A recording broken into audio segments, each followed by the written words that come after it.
Në hyrje të objektit të zyrës së rregullatorit për energji, aktivitetet e grupit Asnjë cent më shumë u pozicionuan edhe këtë enjte për të vazhduar aksionin e nisur kundër shtrejtimit të rrymës. Ata tentuan të futeshin edhe brenda objektit. Rezultatet brenda të zërëjes, na përdosh me lyp një zotim publik, që çmimi i energjisë elektrike nuk shtrejtohet. Por hyrja u pamundësua nga zyrtarët policor, të cilët kësaj radhe ishin në numër më të madh. Të mërkurën, policia kishte arrestuar e më pas i liroi 12 aktivistë, pasi u tha se nuk e kishin paralajmëruar aktivitetin, si dhe kishin penguar hyrjen e punëtorëve në objekt. Sot kanë ardhur 30-40 polic, pa kurfar sensi, ndaj 10-15 qytetarë që protestojnë. Ju kemi thonë edhe dje, me 5 prill është një protestat dhe aksionet e radhës do të organizohen, që mos me leju këtë shtrejtim, se kjo është barë e rënë për secilin qytetar.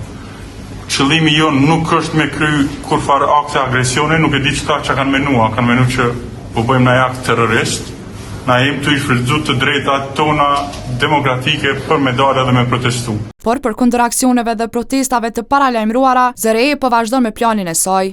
Derisa aktivistët e qytetarët janë duke kundërshtuar rritjen e çmimit të rrymës, zyra rregullatorit për energji publikoi një letër që morën nga sekretariati i komunitetit të energjisë me Selinë në Vjenë, e që mbështet propozimin për rritje të tarifave të energjisë elektrike për 15%. Për të kundërshtuar rritjen e çmimit të rrymës, me 5 prill është paralajmëruar një protestë në Prishtinë.